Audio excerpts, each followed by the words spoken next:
As regiões norte e nordeste do Brasil é uma região com muito verde, e do contrário do que se pensa, é uma região cheia de vida com uma vasta flora e fauna, com muitas riquezas e zonas ainda inexploradas. Povos indígenas, intocados pela humanidade, isolados nas matas amazônicas. Animais tidos como extintos em abundância nas chapas piauiense e muito mais. Lugares paradisíacos onde nem sequer havia luz elétrica. E foi num desses lugares paradisíacos na Amazônia que eu vivi um dos maiores pesadelos da minha vida. Olá, Fael, e todos os fãs do canal Elite Oculta.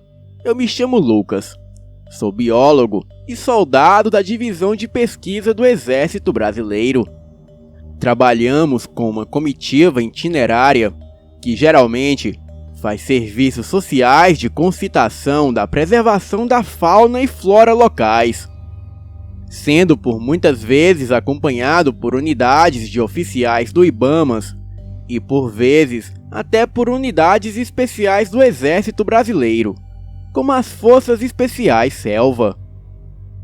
Bem, era mais ou menos abril de 2010, e eu fui designado para coletar amostras e fazer estudos em um dos postos avançados do IBAMA, na Amazônia. Para um biólogo pesquisador recém-formado como eu era, essa missão era quase uma realização de um sonho. De pronto, eu arrumei todas as minhas coisas para passar as 3 semanas numa região onde há uma boa concentração dos povos tupi, que inclusive na ocasião me acompanhariam nas buscas e coletas de metila de estudo. Desembarquei na base da FAB, em Manaus, onde de pronto eu fiz alguns exames de saúde e recebi um radiocomunicador para caso de emergência. E durante os exames, eu recebi as notificações de segurança e algumas outras instruções.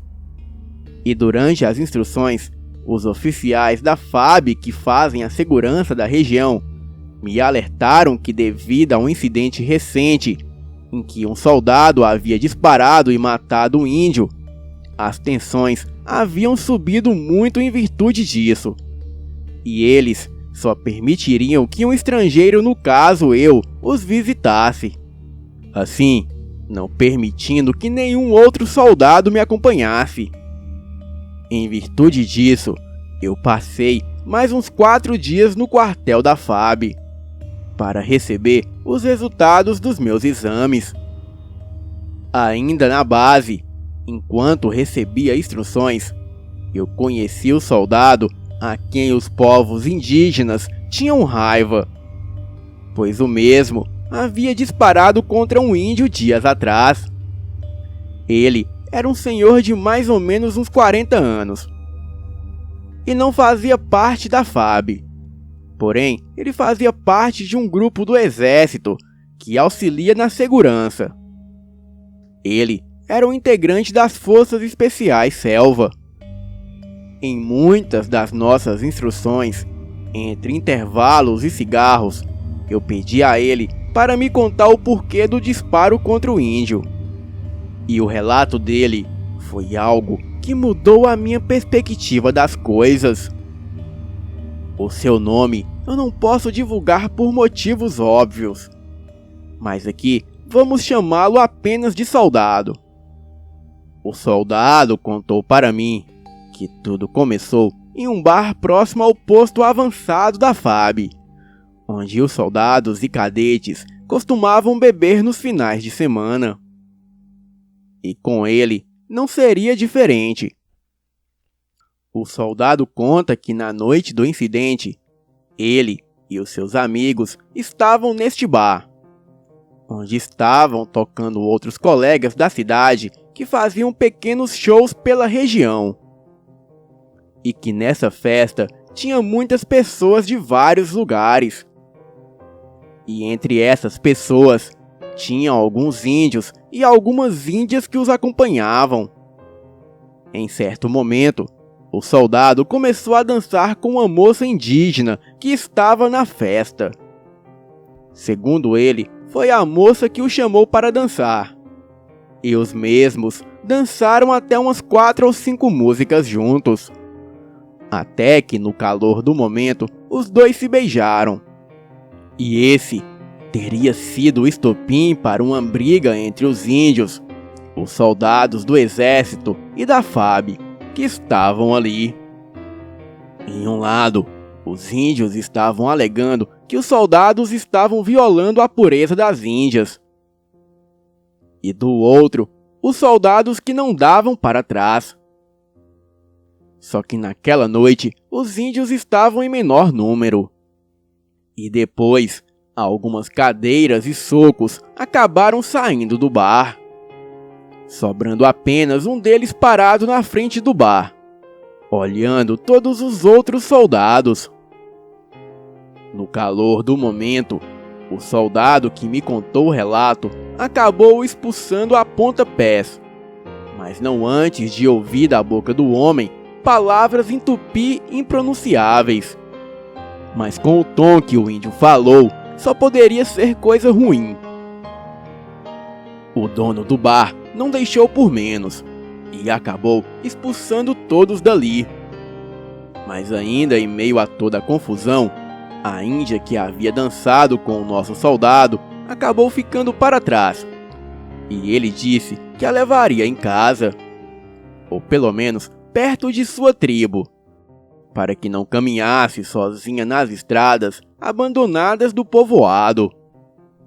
Ele conta que se despediu dos amigos e disse que levaria a moça em sua tribo.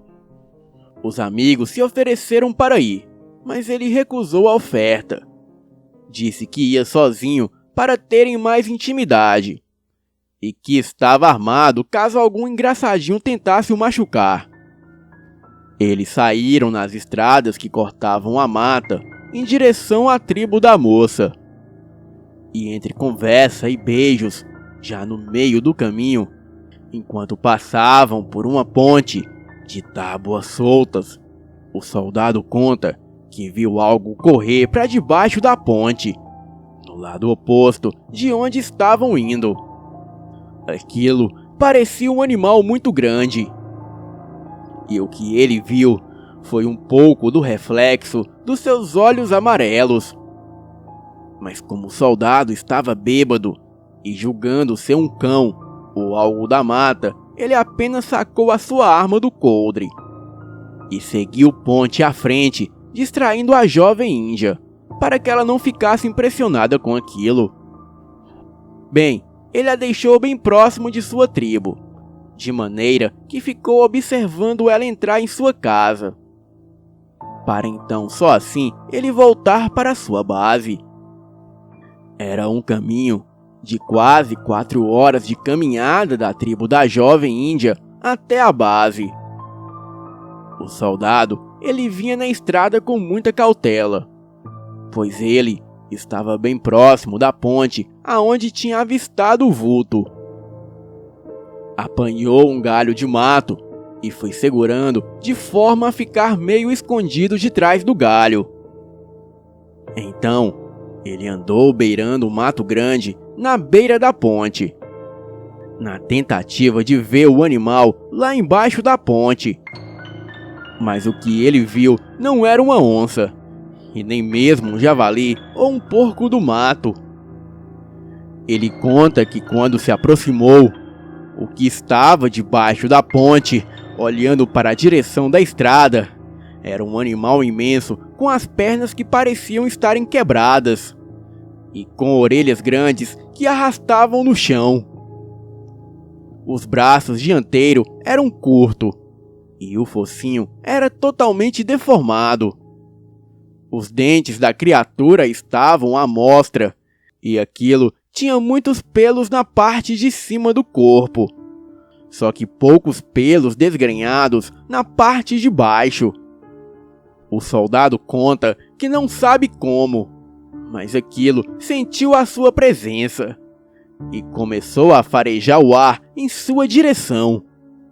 Então, aquela coisa se vira na direção em que o soldado estava e investiu com muita fúria para o seu lado, na tentativa de o abocanhar.